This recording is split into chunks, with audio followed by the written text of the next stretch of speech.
हरे कृष्णा। अक्सर लोग ये कहते हैं कि गुरु की क्या आवश्यकता है, हम स्वयं ही भगवान तक पहुंच जाएंगे। हम भगवान से बातें करते हैं और वो हमारे मित्र हैं। कोई कहते हैं हम उनसे सारी अपनी मन की बातें कहते हैं और गुरु की कोई आवश्यकता नहीं है।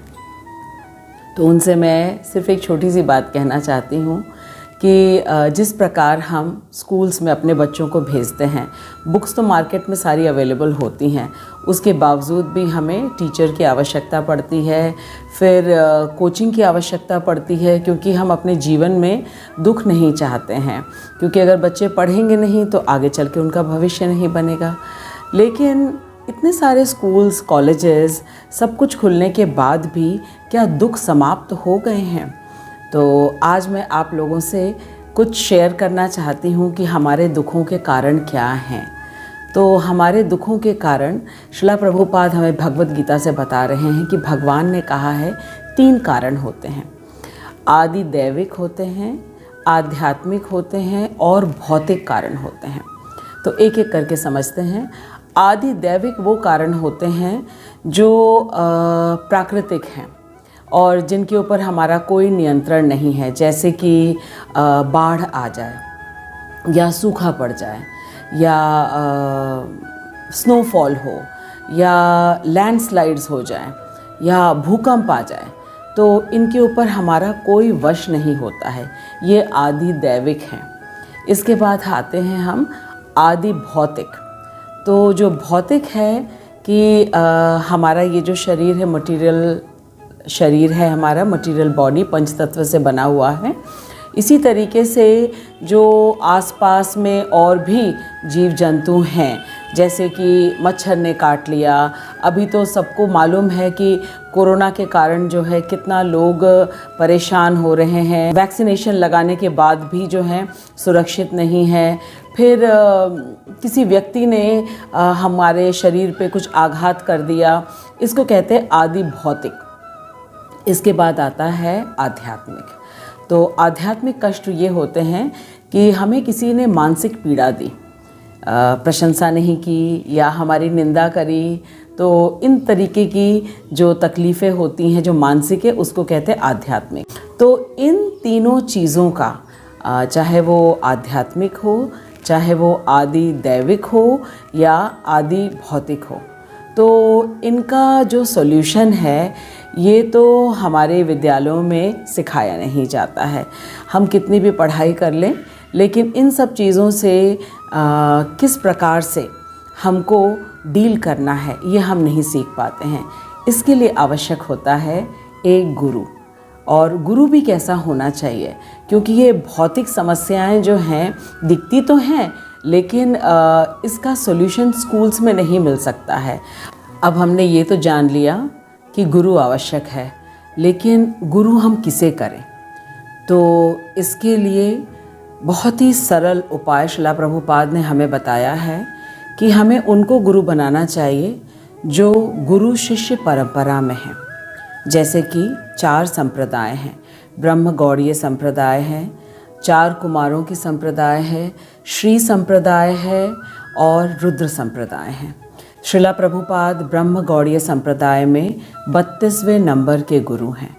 तो हमें गुरु परंपरा से, जो गुरु शिष्य परंपरा से जो गुरु हैं, उन्हें अपना गुरु बनाना चाहिए, क्योंकि ऐसे गुरु कि जब हम शरणागति स्वीकार करेंगे तो निश्चित रूप से वे हमारे परम लक्ष्य भगवान तक हमें पहुंचा देंगे।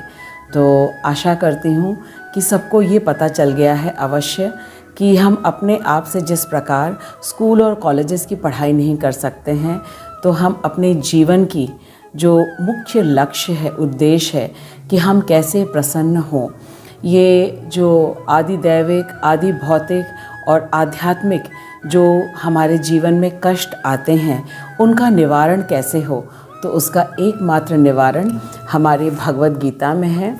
और ये भगवद गीता यथारूप है।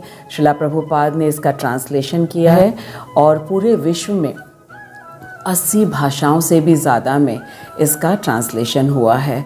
और श्रीला प्रभुपाद की भगवद गीता को पढ़ करके न जाने कितने विदेशी और देश में रहने वाले, भारतवर्ष में रहने वाले लोगों को उपकार हुआ है उनके जीवन में।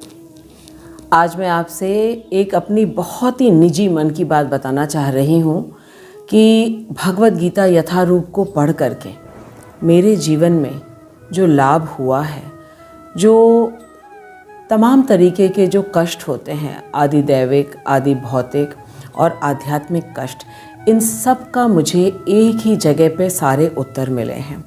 जिस प्रकार अर्जुन दुखी थे, अपने परिवारजनों के मृत्यु की बात सोच करके कितने ज़्यादा दुखी थे, उस समय कृष्ण ने, भगवान कृष्ण ने गुरु की भूमिका निभाई और उनको सारे उत्तर दिए कि वो शरीर नहीं है, आत्मा है। और भगवान ने कहा कि देहिनो अस्मिन् यथा देहे कौमारम यौवनम जरा तथा देहांतरः प्राप्ते धीरज तत्र न मुह्यते, कि ये जो हमारा देह है ये 6 अवस्थाओं से गुज़रता है। इसका जन्म होता है, फिर ये बड़ा होता है, शिशु अवस्था में होता है, उसके बाद बाल्य अवस्था है, फिर कुमार अवस्था है, और फिर धीरे धीरे यौवन के बाद जो है वृद्धावस्था और फिर मृत्यु। लेकिन जो देही है, जो आत्मा है, वो निरंतर रहता है। फिर भगवान ने कहा कि हमारी जो आत्मा है वो किसी भी तरीके से नष्ट नहीं हो सकती है। नैनम छिन्दन्ति शस्त्राणि नैनम दहति पावकः न चैनम क्लेदयन्त्यापो न शोष्यति मारुतः, कि हमारी आत्मा जो है उसको अग्नि नहीं जला सकती, शस्त्र नहीं काट सकते हैं, जल नहीं गीला कर सकता है। तो जब ये ज्ञान हमें मिल जाता है तब हमें मालूम होता है कि हम कौन हैं। हम कृष्ण के अंश हैं। जिस प्रकार कृष्ण अजो नित्यम शाश्वतो अयम पुराणो है, वो अजन्मा है, नित्य हैं, शाश्वत हैं और सबसे पुरातन हैं। तो उनके अंश होने के नाते हम भी यही हैं। और हम और कृष्ण बिल्कुल सिर्फ ये फ़र्क है कि वो विभु हैं, हम अणु हैं। हम उनके एक अंश मात्र हैं, बाकी गुणों में हम बिल्कुल सेम हैं उनसे। तो ये सारी नॉलेज हमें भगवद गीता में मिलती है। इसी से हमारे जीवन के जो कष्ट हैं ये दूर होते हैं।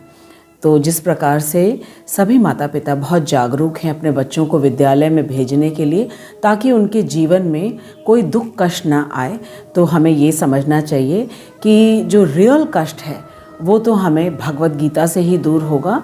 और भगवद गीता के भगवत दर्शन ये एक मासिक पत्रिका है और इस मासिक पत्रिका को श्रीला प्रभुपाद कहते हैं कि ये हमारे जीवन की, आध्यात्मिक जीवन की ये रीढ़ की हड्डी है, स्पाइनल कॉर्ड है। तो इसे आप अवश्य प्राप्त करिए। यदि आप मुझसे प्राप्त करना चाहते हैं तो आप अवश्य कमेंट बॉक्स में लिखिए। और जो लोग लखनऊ में हैं उनको तो मैं स्वयं ही या मैं कुछ व्यवस्था करूंगी उन तक पहुंचाने की। और जो बाहर के लोग हैं वो किसी इस्कॉन की संस्था से अथवा किसी इस्कॉन के भक्त से अवश्य आप संपर्क करें, आपको मिल सकता है। तो आशा करती हूँ कि आप सबको ये पूर्ण रूप से इस बात का ज्ञान हो गया है कि जीवन में अगर हम अपने आप को कष्ट से और तकलीफ़ों से अगर हम इसका परमानेंट सॉल्यूशन चाहते हैं तो हमें अवश्य गुरु करना चाहिए। और गुरु वो होने चाहिए जो गुरु शिष्य परंपरा में हो। आशा करती हूँ सभी को इस वीडियो से बहुत लाभ होगा।